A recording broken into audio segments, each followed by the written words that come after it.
अच्छा।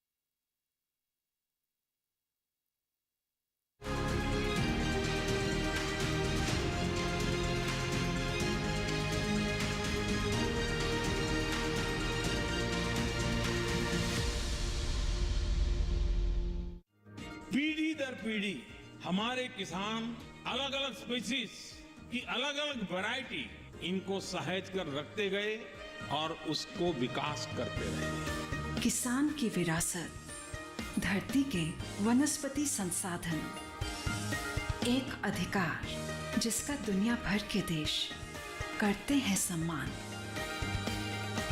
आज भारत उन अधिकारों को दे रहा है नए मुकाम, ताकि और बढ़े किसानों की वंशागत किस्मों की पहचान का अभियान।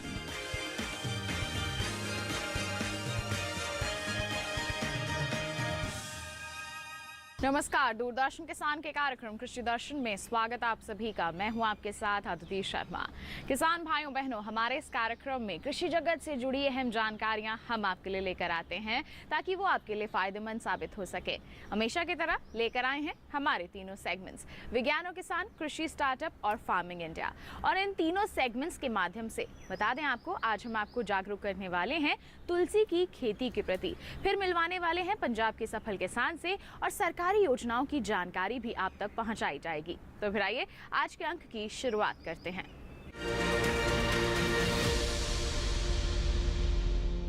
आइए किसान भाइयों बहनों, कार्यक्रम में सबसे पहले नजर डालते हैं हमारे सेगमेंट विज्ञान और किसान पर।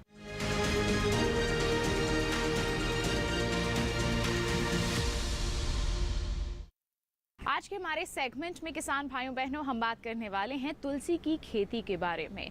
तुलसी का हमारे देश में बहुत ही ज़्यादा महत्व है। जी हाँ, इसका आध्यात्मिक उपयोग भी होता है और साथ ही साथ इसका स्वास्थ्य के लिहाज से भी उपयोग किया जाता है। तो अगर आप इसकी खेती करते हैं तो आप अच्छी आमदनी भी अर्जित कर सकते हैं, क्योंकि मांग काफ़ी अच्छी बनी रहती है। तो कैसे कर सकते हैं आप तुलसी की खेती, आइए आपको बताएं।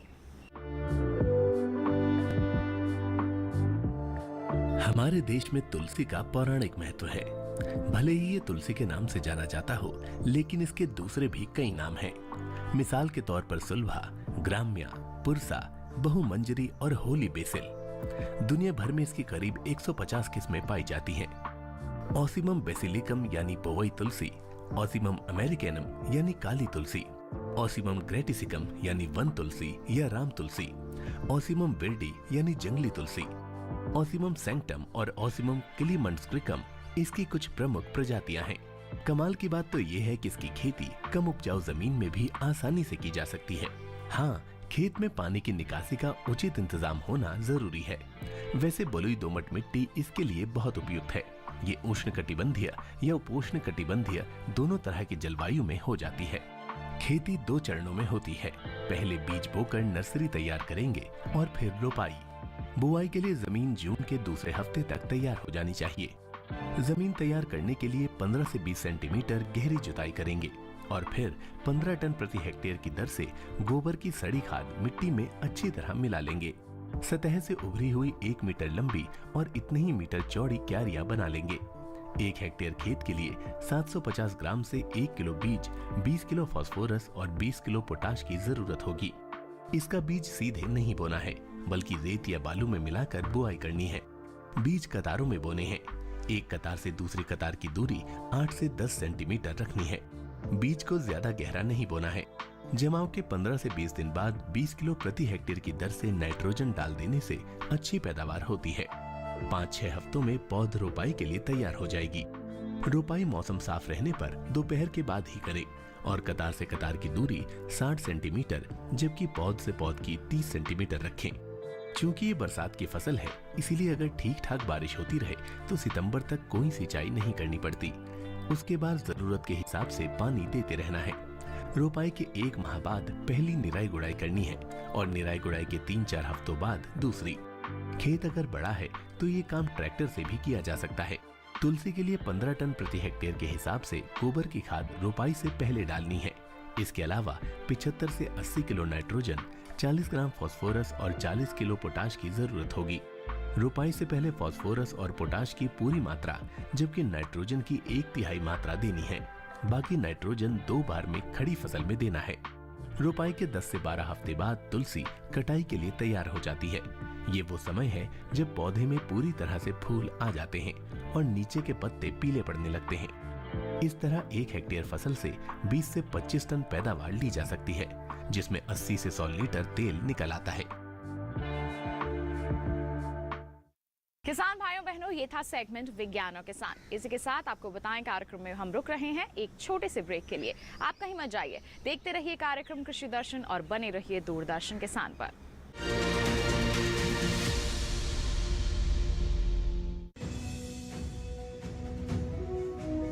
भारत सरकार का हर प्रयास किसानों को दे रहा है एक नई आस। देश के किसानों की खुशहाली और उन्हें आत्मनिर्भर बनाने के लिए भारत सरकार समर्पित है। प्रधानमंत्री श्री नरेंद्र मोदी जी के नेतृत्व में कृषि क्षेत्र में किए गए निरंतर प्रयासों के फलस्वरूप देश खाद्यान्न व बागवानी के क्षेत्र में आत्मनिर्भर हो चुका है और देश में दलहन का उत्पादन भी बढ़ा है। इसी तरह भारत सरकार ने खाद्य तेलों के उत्पादन को बढ़ाने के भी अनेक प्रयास किए हैं। इसी क्रम को आगे बढ़ाते हुए माननीय प्रधानमंत्री श्री नरेंद्र मोदी जी के नेतृत्व में भारत सरकार ने दूरदर्शी निर्णय लेते हुए राष्ट्रीय खाद्य तेल मिशन ऑयल पाम की शुरुआत की है। इस मिशन से देश भर के किसानों को बहुत लाभ मिलेगा। कृषि के पूंजी निवेश में वृद्धि होगी, खाद्य तेल आयात पर देश की निर्भरता कम होगी और रोजगार के नए अवसर पैदा होंगे। खाने के तेल में आत्मनिर्भरता के लिए अब राष्ट्रीय खाद्य तेल मिशन ऑयल पाम का संकल्प लिया गया है। इससे किसानों को तो सीधा लाभ होगा ही, गरीब और मध्यम वर्ग के परिवारों को सस्ता और अच्छी क्वालिटी का तेल भी मिलेगा। यही नहीं, ये मिशन बड़े स्तर पर रोजगार का निर्माण करेगा। इस मिशन के अंतर्गत ऑयल पाम का रकबा और पैदावार बढ़ाने पर जोर देने के लिए सरकार ने 11,000 करोड़ रुपए से अधिक की सहायता राशि निर्धारित की है। मिशन के तहत सरकार ने ऑयल पाम की खेती के लिए रोपण आदि की सहायता में बढ़ोतरी करते हुए पहले मिलने वाले 12,000 रुपए प्रति हेक्टेयर को बढ़ाकर 29,000 रुपए प्रति हेक्टेयर तक कर दिया है। ऑयल पाम के पुराने बागों के पुनरुद्धार के लिए 250 रुपए प्रति पौधा के हिसाब से विशेष सहायता दी जा रही है। पौधारोपण सामग्री की कमी दूर करने और बीजों की पैदावार करने वाले बागों को भी सहायता दी जाएगी। इसके तहत 15 हेक्टेयर ऑयल पाम उद्यान के लिए 80 लाख रुपए तक की सहायता राशि दी जाएगी। इसके अलावा नर्सरी विकास के लिए 40 लाख रुपए तक तय किए गए हैं। पूर्वोत्तर और अंडमान राज्यों के लिए विशेष सहायता का भी प्रावधान है।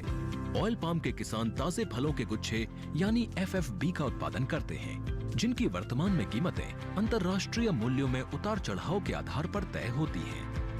पहली बार केंद्र सरकार ताजे फलों के गुच्छे की कीमत के लिए किसानों को आश्वासन दे रही है।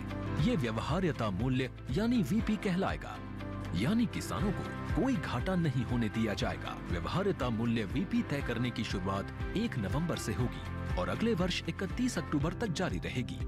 इसे ऑयल पाम वर्ष कहा जाएगा। इस योजना के तहत वर्ष 2025-26 तक ऑयल पाम का रकबा 6.5 लाख हेक्टेयर सृजित करने और कच्चे ऑयल पाम की पैदावार वर्ष 2025-26 तक 11.20 लाख टन पहुंचाने का लक्ष्य निर्धारित किया गया है। सरकार के इस महत्वपूर्ण निर्णय से देश में ऑयल पाम की खेती करने वाले किसानों में विश्वास पैदा होगा और वे खेती का रकबा बढ़ाएंगे।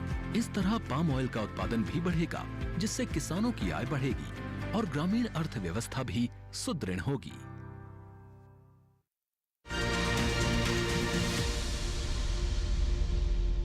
ब्रेक के बाद दूरदर्शन किसान के कार्यक्रम कृषि दर्शन में आप सभी का फिर से स्वागत है। अब कार्यक्रम में वक्त है हमारे सफल किसान से मुलाकात करने का, तो फिर आइए नजर डालें कृषि स्टार्टअप सेगमेंट पर।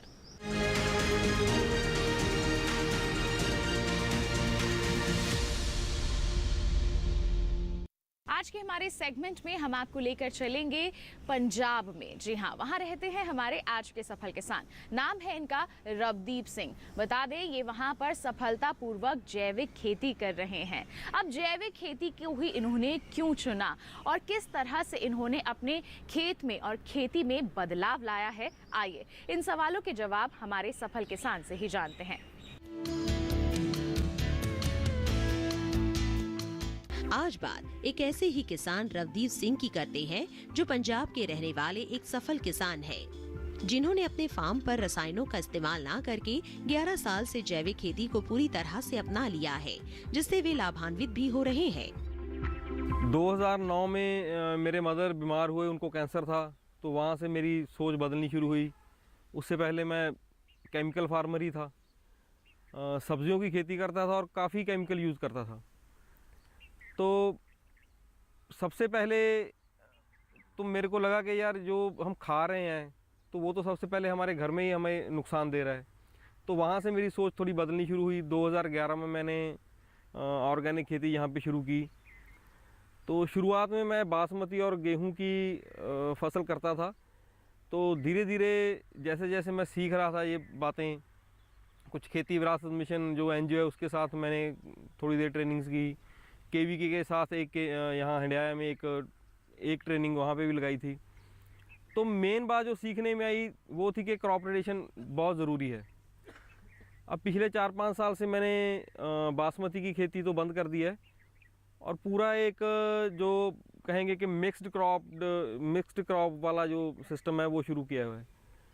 और इस वक्त मेरे पास मेरे खेतों में पूरे साल में 40 के आसपास फसलें होती हैं, जिसमें इस वक्त गेहूं, सरसों, अलसी, सब्जियां हैं, कुछ फ्रूट्स भी हैं और दालें भी हैं। तो वो सारी फसलें सारा साल लगभग चलती रहती हैं। जैसा कि हम सभी जानते हैं कि किसान अगर 1 या 2 फसल की जगह पर मिश्रित खेती को अपना ले, जिसमें मुख्य फसलों के साथ साथ विभिन्न प्रकार की सब्जियां, दलहनी फसलें लगाई जाती है, तो किसान ज्यादा फायदा कमा सकते हैं। इसी सोच को अपनाकर रवदीप सिंह भी अपने खेतों में मिश्रित खेती कर रहे हैं। इनके खेत में लगभग 40 तरह की फसलें लगी हुई है, जैसे गेहूं, अलसी, सरसों, दलहनी फसलें, सब्जियां और फल। इन सभी फसलों की खेती रवदीप सिंह जैविक पद्धति द्वारा ही करते हैं। इस जो खेती से जो हमें उपज होती है, हमारी वो 3 तरह की मार्केट है जिसको हम कवर करते हैं। एक तो कुछ चीज़ें ऐसी हैं जो हमारे घर से, हमारे खेत से ही बिकती हैं, हमें कहीं जाना नहीं पड़ता, जैसे गेहूं है या सरसों वगैरह, अलसी वगैरह। दूसरा सामान हम शनिवार को यानी हफ्ते में एक दिन बरनाला शहर में, हमारा यहाँ शहर है पास में, उसमें हम एक दिन की फार्मर्स मार्केट लगाते हैं। उसमें हमारी सारी सब्जियां, फल, जो भी हमारा मतलब सामान होता है रिटेल वाला, वो वहाँ बिकता है। और तीसरी मार्केट हम जो जनरल मार्केट है, आम मंडी है जो अपनी शहर की, हम उसे कवर करते हैं, जो हमारे पास बल्क प्रोडक्शन होती है, चाहे वो फ्रूट्स हों या वेजिटेबल्स हों। तो हम तीनों तरह की मंडी को लेके चलते हैं। तो उसमें ऐसा है कि हमें कोई ख़ास दिक्कत नहीं है। बाकी जो आज से 10 साल पहले जो हमारा खर्चा था लेबर का, जो काफ़ी ज़्यादा था और मैनेज करना भी थोड़ा मुश्किल हो रहा था, लेकिन अभी जो है कि इस वक्त हमारा खर्चा काफ़ी डाउन आ गया है और फसलें जो हैं वो पहले से ज़्यादा, पैदावार भी अब अच्छी हो गई है 10-11 साल में। तो अभी हमारी आमदन बढ़ी है और थोड़े खर्चे कम हुए हैं। रवदीप सिंह की कड़ी मेहनत और जैविक विधि की तरफ रुझान को देखते हुए कृषि विज्ञान केंद्र बरनाला के वैज्ञानिक भी इनके संपर्क में आए। उनका मकसद रवदीप को जैविक पद्धति के विभिन्न पहलुओं से रूबरू कराना था। साथ ही रवदीप को मिश्रित खेती के बारे में जानकारी देना भी था। पढ़े लिखे होने के कारण रवदीप सिंह ने कृषि विज्ञान केंद्र बरनाला के विशेषज्ञों से प्रशिक्षण लेकर जैविक खेती के बारे में संपूर्ण जानकारी दी और आज वे विशेषज्ञों द्वारा प्राप्त हुए तमाम जानकारियां हासिल कर जैविक पद्धति को अपनाकर अपने फार्म पर खेती कर रहे हैं। साथ ही बड़ी सफलता के साथ अपने खेतों से प्राप्त उपज को बाजार में बेचकर लाभ भी कमा रहे हैं। इनकी इस बड़ी सफलता में कृषि विज्ञान केंद्र बरनाला का भी बड़ा योगदान रहा है।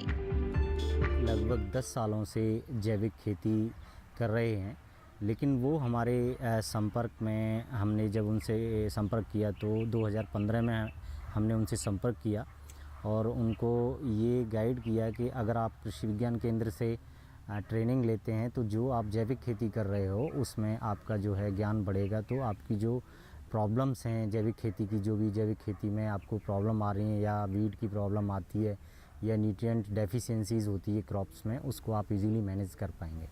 तो जब हमने इनको ट्रेन किया तो इनको ये पर्टिकुलरली ये समझाया कि जब तक आप राइस वीट को नहीं छोड़ते हो, गेहूं और धान के फसल चक्कर को आप नहीं छोड़ते हो, तो उसमें आपको ज़्यादा फ़ायदा नहीं होगा। तो हमने इनको एक क्रॉपिंग सिस्टम जो मेनली मिक्स्ड क्रॉपिंग है उसमें हमने इनको बताया कि डिफरेंट क्रॉप्स अगर आप जाते हो तो उसमें आपका जो क्रॉप रोटेशन है प्रॉपर तरीके से चलेगा, जिससे आपकी जो फसलों की जो उनके न्यूट्रिएंट्स की रिक्वायरमेंट है वो पूरी होती रहेगी और आपका जो फसल उत्पादन है वो भी बढ़ेगा। तो वो थोड़े पढ़े लिखे फार्मर हैं, इजीली समझ गए और उन्होंने इन सारी चीज़ों को फॉलो किया और आज वो इतने इंडिपेंडेंट हैं कि हमारी बिना मदद के भी वो पूरी तरह अपने फार्म को संभाल पाते हैं, मार्केटिंग भी अच्छी कर रहे हैं और पूरी तरह से सेटिस्फैक्ट्री भी हैं।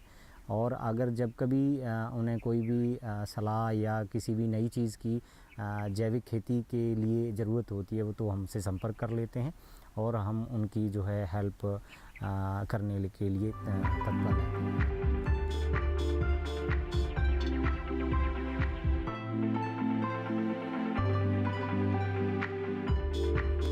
बाकी युवा किसानों को मैं यही कहना चाहूँगा कि जब जिस मोड़ पे हम आज खड़े हैं, हमारे पास और जैविक के बिना हमारे पास और कोई रास्ता है ही नहीं। सिर्फ एक ही रास्ता है, जैसे हम खुद अपने परिवार को, अपने समाज को, इस एनवायरनमेंट को और इस धरती को एक अच्छा बना सकते हैं, इसको बचा सकते हैं।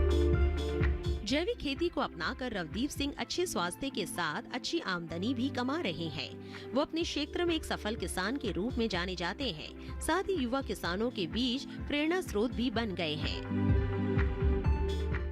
तो किसान भाइयों बहनों, ये था सेगमेंट कृषि स्टार्टअप। इसके साथ कार्यक्रम में वक्त हो चला है एक और छोटे से ब्रेक का। आप कहीं मत जाइए, देखते रहिए कार्यक्रम कृषि दर्शन और बने रहिए दूरदर्शन किसान पर।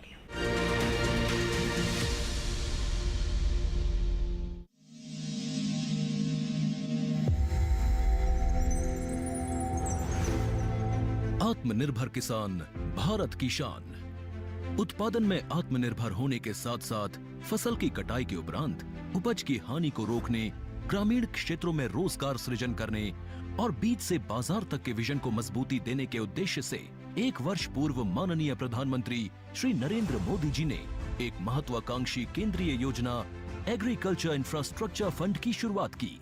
इस आधुनिक इंफ्रास्ट्रक्चर से कृषि आधारित उद्योग लगाने में एक बहुत बड़ा बदलाव आएगा और बहुत बड़ी गति आएगी। साथियों, अब हम उस स्थिति की तरफ बढ़ रहे हैं जहां गांव के कृषि उद्योगों से फूड आधारित उत्पाद शहर जाएंगे और यही तो आत्मनिर्भर भारत अभियान का संकल्प है।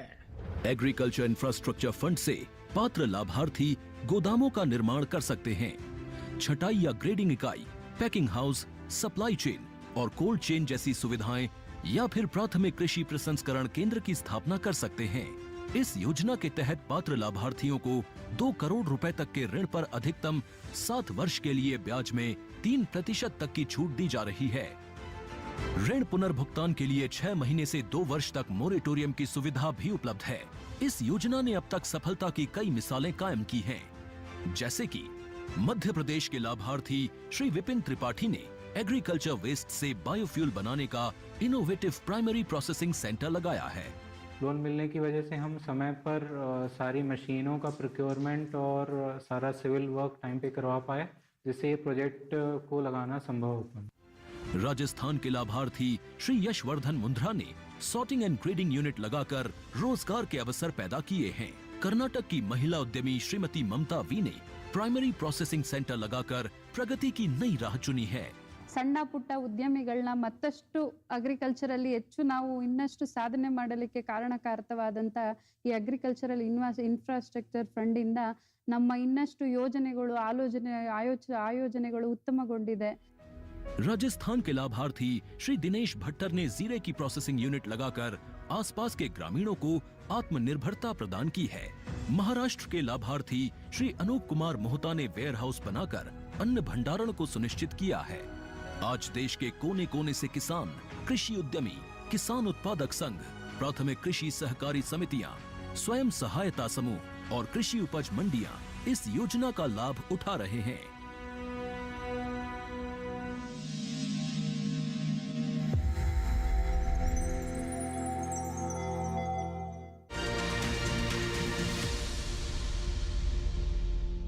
ब्रेक के बाद दूरदर्शन किसान के कार्यक्रम कृषि दर्शन में आप सभी का फिर से स्वागत। अब कार्यक्रम में वक्त है नजर डालने का फार्मिंग इंडिया सेगमेंट पर।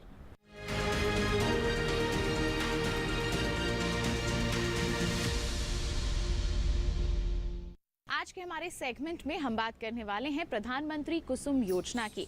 एक बहुत ही अच्छी योजना है जो हमारे किसानों को काफ़ी फ़ायदा भी पहुंचा सकती है। अपनी आमदनी बढ़ा सकते हैं हमारे किसान अगर इस योजना से जुड़ सकते हैं। तो आइए, इससे जुड़ने की प्रक्रिया क्या है और इस योजना से कैसे आपको लाभ मिल सकता है, बताते हैं आपको।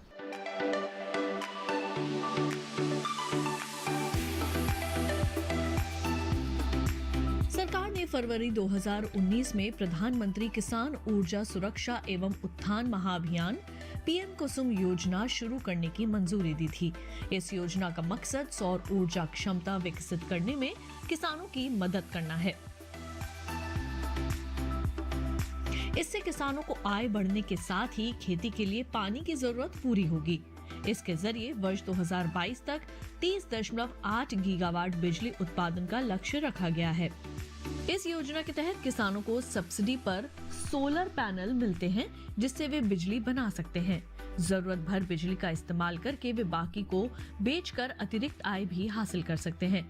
इस योजना में 20 लाख किसानों को सोलर पंप बनाने में मदद की जाएगी। 15 लाख किसानों को ग्रिड से जुड़े सोलर पंप लगाने के लिए धन मुहैया कराया जाएगा। इस योजना पर सरकार ने 34,422 करोड़ रुपए खर्च करने का ऐलान किया है। पीएम कुसुम योजना के 3 घटक हैं। पहला, विकेंद्रित ग्रिड से जुड़ी 10,000 मेगावाट की क्षमता के सोलर पावर प्लांट स्थापित करना, जिसमें हर प्लांट की क्षमता 2 मेगावाट तक की होगी। दूसरा घटक 20 लाख सौर ऊर्जा चालित कृषि पंपों की स्थापना। 15 लाख किसानों के सिंचाई पंप को सोलर पंप से जोड़ना। इस योजना के जरिए बिजली और डीजल से चलने वाले सिंचाई पंप को सोलर एनर्जी से चलने वाले पंप में बदला जाएगा। सोलर पैनल से मिलने वाली बिजली का इस्तेमाल किसान पहले अपने सिंचाई के काम में करेंगे।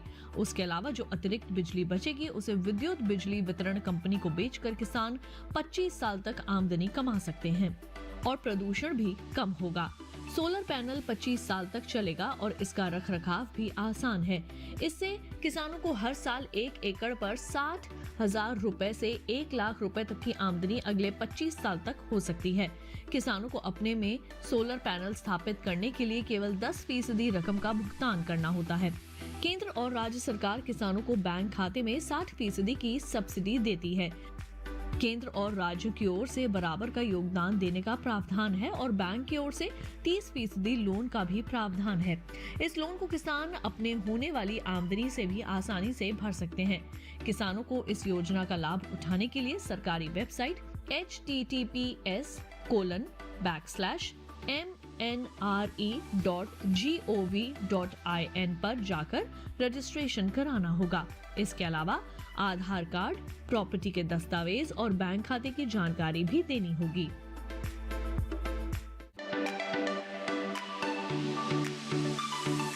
अनंत असीम प्रकृति और उसमें निहित जीवन के रहस्यों के गूढ़ स्रोत, प्लांट जेनेटिक रिसोर्स।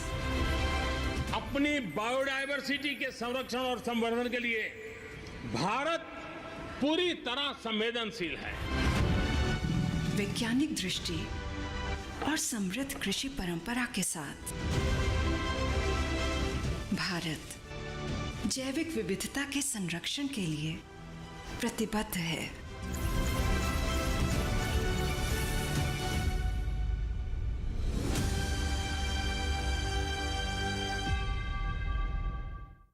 तो ये था सेगमेंट फार्मिंग इंडिया। इसी के साथ आपको बताएं आज के कार्यक्रम में बस इतना ही। उम्मीद है जितनी भी जानकारियां आज के कार्यक्रम के माध्यम से आप तक पहुंचाई गई हैं सभी आपके लिए फायदेमंद साबित हुई होंगी। साथ ही आपको बता दें दोबारा हमारा ये कार्यक्रम आप देख सकते हैं टीवी स्क्रीन पर दिखाए जा रहे इस QR कोड को स्कैन कर लीजिए, सीधा पहुंच जाएंगे हमारे YouTube चैनल पर। और इसके अलावा आप हमसे जुड़ भी सकते हैं, ईमेल कर सकते हैं। ईमेल ID है krishidarshan@gmail.com। आप हमें पत्र भी लिख सकते हैं। पता है हमारा कृषि दर्शन, कमरा नंबर 58, CPC दूरदर्शन, खेलगांव, नई दिल्ली 110049। तो किसान भाइयों बहनों आज के लिए बस इतना ही। अगले अंक में हम फिर होंगे हाजिर। तब तक के लिए दीजिए इजाजत, लेकिन आप बने रहिए दूरदर्शन किसान पर। नमस्कार।